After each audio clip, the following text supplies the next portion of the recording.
Mohon izin memperkenalkan, nama Andi Widi Santoso, NIM 289215029, Program Studi Manajemen semester 3 akan menyampaikan presentasi proyek ujian tengah semester mata kuliah pengantar ekonomi makro dengan dosen Bapak Imhar dengan judul Uang, Bank, dan Kebijakan Moneter.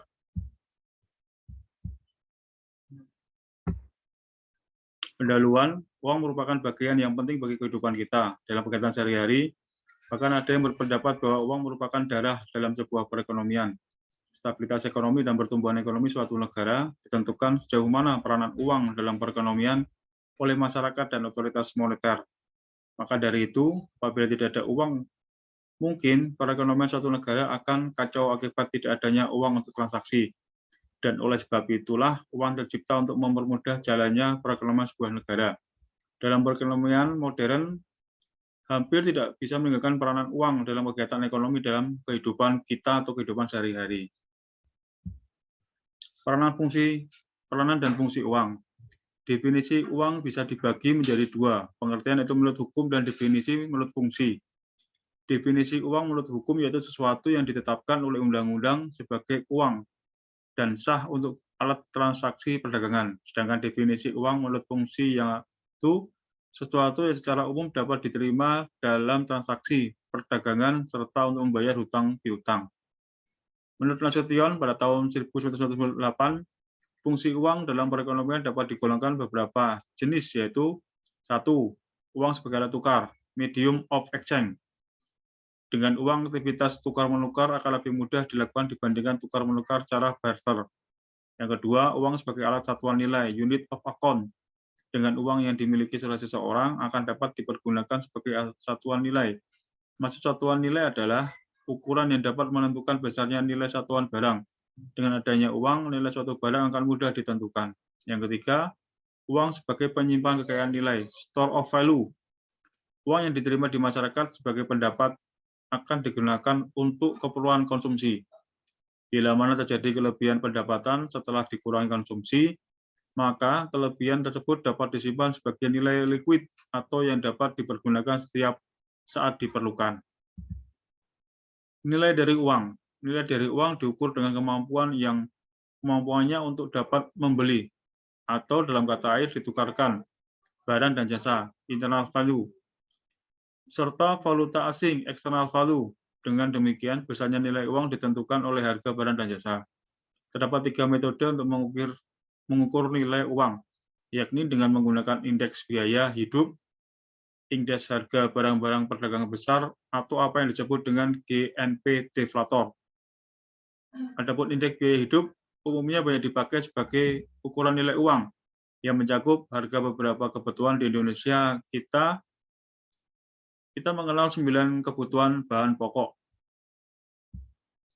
Klasifikasi uang. Uang dapat diklasifikasikan atas beberapa dasar yang berbeda seperti 1. Sifat fisik dan bahan yang dipakai untuk membuat uang. 2. Yang mengeluarkan atau mengedarkan, yakni pemerintah, bank sentral, dan bank komersial. Yang ketiga, hubungan antara nilai uang sebagai uang dengan nilai uang sebagai barang. Kemudian ada beberapa contoh dari klasifikasi uang. Yang pertama, A. Full-bodied money. B. Representative full-bodied money. Yang C. Credit money. Yang kedua, dikeluarkan oleh pemerintah. A. Token coin. B. Representative token money.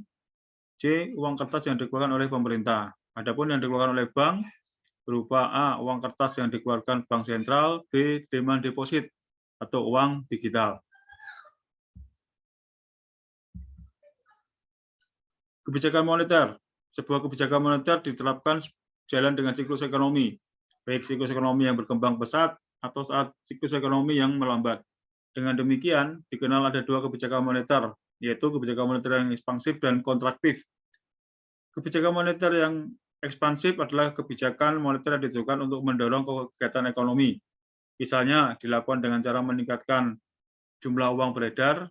Sedangkan kebijakan yang kontraktif adalah kebijakan moneter yang ditujukan untuk memperlambat kegiatan ekonomi, misalnya dengan mengurangi jumlah uang beredar.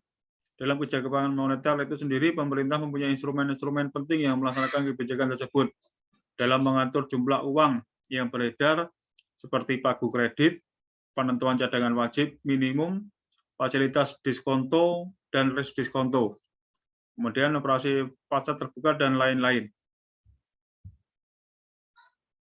Adapun operasi pasar terbuka merupakan instrumen yang sering dipakai dalam untuk melakukan kebijakan moneter dalam mengendalikan jumlah uang beredar. Salah satu contohnya seperti sertifikat Bank Indonesia (SBI) untuk dijual atau dibeli oleh bank-bank.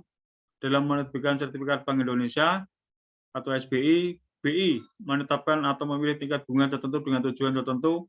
Uang dapat mengubah jumlah uang beredar di masyarakat. Dengan kebijakan tersebut, Bank Indonesia dapat mengurangi jumlah uang beredar atau sering disebut dengan kebijakan pengetatan jumlah uang yang beredar, atau sebaliknya dapat menambah jumlah uang beredar tersebut juga memperlonggar jumlah uang beredar. Adapun pelaksanaan kebijakan tersebut adalah dengan menjual SBI oleh Bank Indonesia dengan mengatur suku bunga sesuai dengan jumlah uang yang beredar. Karena suku bunga SBI dapat mempengaruhi suku bunga bank-bank umum. Apabila BI ingin memperketat jumlah uang beredar, yaitu dengan memilih suku bunga yang tinggi, sehingga akan mendorong masyarakat konsumen menabung dan menginvestasikan kelebihan dana yang dimiliki daripada digunakan untuk konsumsi sekarang, yang akhirnya akan dapat menyerap kelebihan likuiditas. Sebaliknya, jika dikehendaki, kebijakan moneter yang longgar oleh BI akan mengurangi penjualan SBI dengan cara menurunkan suku bunga SBI atau menurunkan bunga diskontonya, sehingga jumlah uang beredar di masyarakat bertambah. Demikian proses tes OTS dari kami. Mohon maaf apabila ada kesalahan. Sekian dan terima kasih.